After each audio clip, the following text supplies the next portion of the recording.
Hello student, welcome to class 12. Today I will teach you how to write the vector form of Coulomb's law. In previous video I told you Coulomb's law.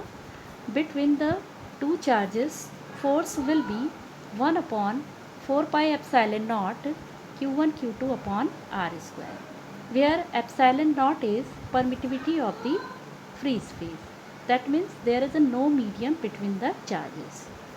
If there is a medium, permittivity of the medium is equal to k times epsilon naught.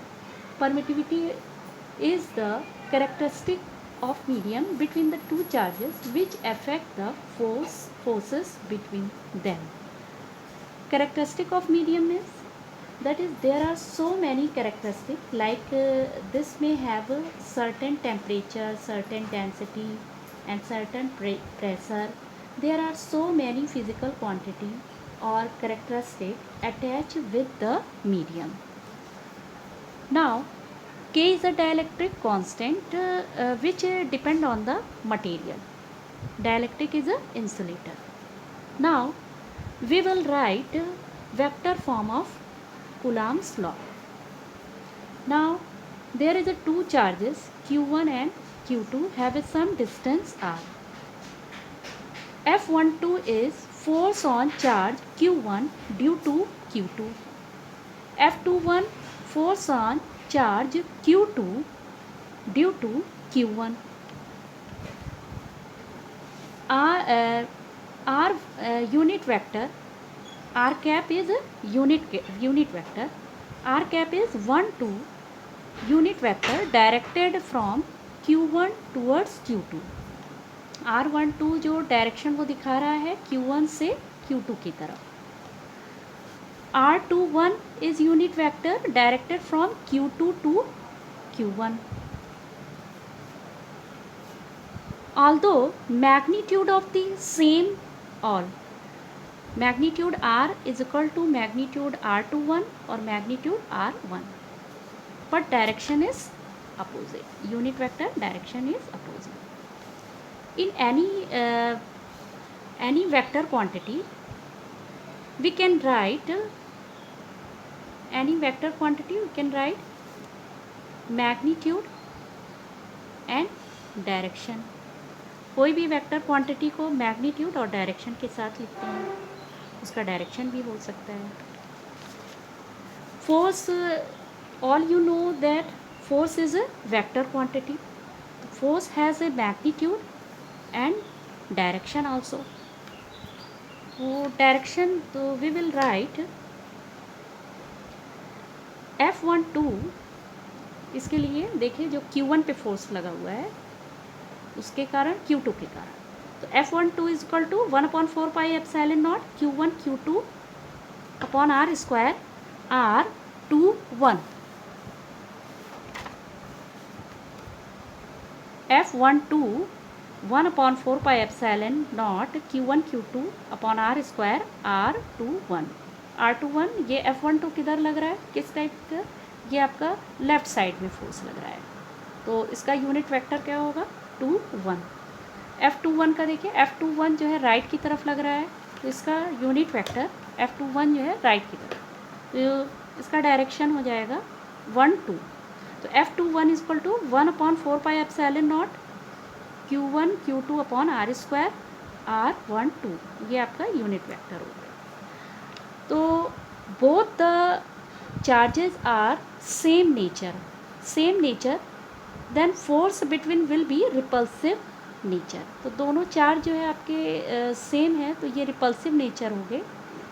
और ये magnitude, force का जो magnitude होगा वो same होगा, लेकिन direction जो है अपोजिट होगा. तो they form action reaction pair which is a Newton's third law of motion. तो ये इसका कुलाम्स लॉ का वेक्टर फॉर्म हो गया, जो कि आपने मैग्नीट्यूड और डायरेक्शन दोनों को दिखाया है. Now we will discuss about important point related to Coulomb's law.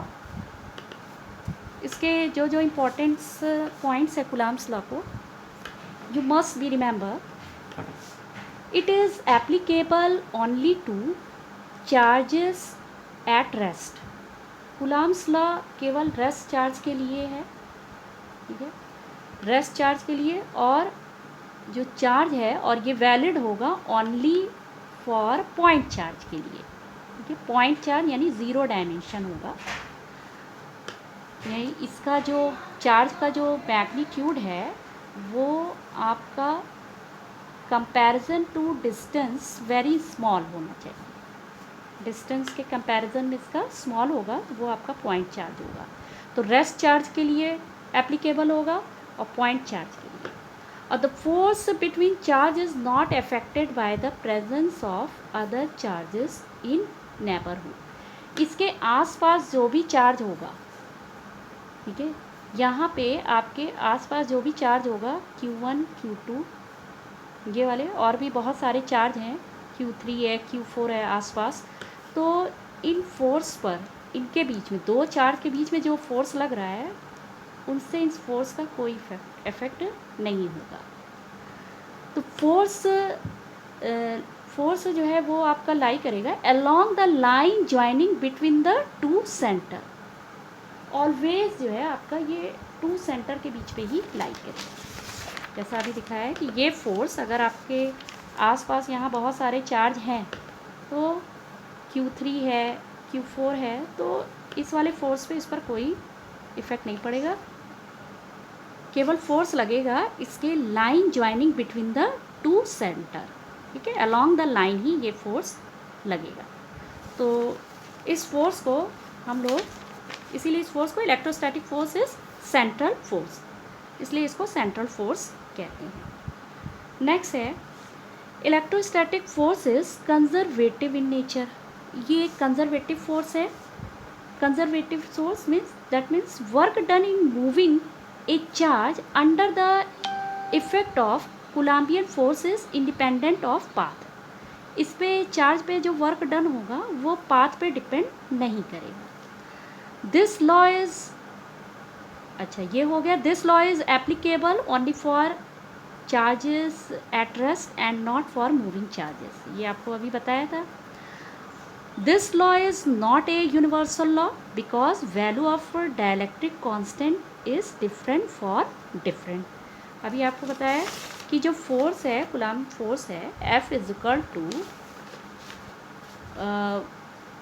1/4 आप अगर मीडियम के लिए लिख रहे हो, चार्ज के बीच में मीडियम है, 4 एप्सिलॉन नॉट के, ठीक है, we can replace epsilon naught Q1 Q2 upon R square. तो जो K की वैल्यू है, force is anti proportional to K। K is a dielectric constant. Dielectric अगर कांस्टेंट, मीडियम आपका ज़्यादा है, डाइलेक्ट्रिक कांस्टेंट की वैल्यू अगर ज़्यादा है तो फोर्स विल बी डिक्रीज। तो फोर्स आपका क्या हो जाएगा, रिड्यूस हो जाएगा, कम हो जाएगा। अगर चार्जों के बीच में आपने मीडियम आपने कोई रख दिया, डाइलेक्ट्रिक रख दिया, तो फोर्स आपका रिड्यूस हो जाएगा। इसको पिछले वीडियो में मैंने इसको डिटेल में बताया था। तो ये मीडियम पे डिपेंड करेगा, इसलिए ये यूनिवर्सल लॉ आप नहीं है। तो वैल्यू, क्योंकि इसका जो K की वैल्यू है अलग अलग इंसुलेटर के लिए, डाइलेक्ट्रिक के लिए डिफरेंट है, वाटर के लिए अलग है, एयर है, ग्लास है, पेपर है, ऑयल है। इसके पहले के वीडियो में इसकी वैल्यू भी बताया था। तो ये इतने सारे जो है इम्पॉर्टेंट पॉइंट्स है कूलम्ब्स लॉ के लिए, तो you must be remember that. Now we will understand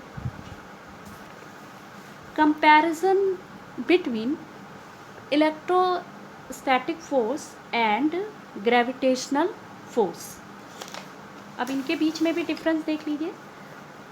gravitational force आपने 11th क्लास में पढ़ा है। तो gravitational force acting between two masses according to Newton's Fg is equal to G(m1 m2 upon R square. G is a gravitational constant. इधर electrostatic में देखिए, acting between the two charges of particles, force will be 1/4 epsilon naught K Q1 Q2 upon R square. तो ये जो gravitational force है वो always attractive nature है, because mass is a positive quantity, mass is a positive quantity. जबकि electrostatic में जो charge है आपका वो दो तरह का होता है, पॉजिटिव एंड नेगेटिव। तो ये अट्रैक्टिव भी होता है और रिपल्सिव नेचर पे है। ये मीडियम इंडिपेंडेंट, ये मीडियम पे डिपेंड नहीं करता है। जी की वैल्यू क्या है यहाँ पे, ये यूनिवर्सल कांस्टेंट है। जबकि आपका इलेक्ट्रोस्टैटिक में के की वैल्यू चेंज होने से फोर्स की वैल्यू आपकी चेंज हो जाएगा, तो ये यूनिवर्सल नहीं है, ये मीडियम डिपेंडेंट है। Both are long range forces, दोनों ही लॉन्ग रेंज फोर्स है, इनफाइनाइट रेंज होती है इसकी। और बोथ आर कंजर्वेटिव नेचर है, ये इसमें जो work done, charge on work done है, ठीक है, और या मास पे वर्क डन है, ये दोनों ही पाथ पे डिपेंड नहीं करता है। तो ये ग्रेविटेशनल फोर्स जो है ये वीकेस्ट फोर्स है, जबकि इलेक्ट्रोस्टैटिक एक स्ट्रॉन्ग फोर्स है। Both the forces obey inverse square law, दोनों ही केस में आप फार्मूले में देखिए मैथमेटिकल फॉर्म में इसका, F is anti proportional to 1/r²। Okay, between two protons, अगर दो प्रोटॉनों के बीच में आप फोर्स, इलेक्ट्रोस्टैटिक फोर्स और ग्रेविटेशनल फोर्स कंपैरिजन करेंगे, तो इलेक्ट्रोस्टैटिक फोर्स जो है आपका वो ग्रेविटेशनल फोर्स का 10⁻36 टाइम्स है, which is very large. And if force between electron and proton, अगर प्रोटॉन इलेक्ट्रॉन के बीच में कंपैरिजन करेंगे, तो इलेक्ट्रोस्टैटिक फोर्स जो है आपका ये 10⁻39 इंटू Fg, तो 39 टाइम्स Fg, यानी कि ग्रेविटेशनल फोर्स के इतने टाइम्स हो गया। तो इस तरह से इलेक्ट्रोस्टैटिक फोर्स जो है वो ग्रेविटेशनल फोर्स से स्ट्रॉन्ग। ओके, आज के लिए इतना। Thank you so much.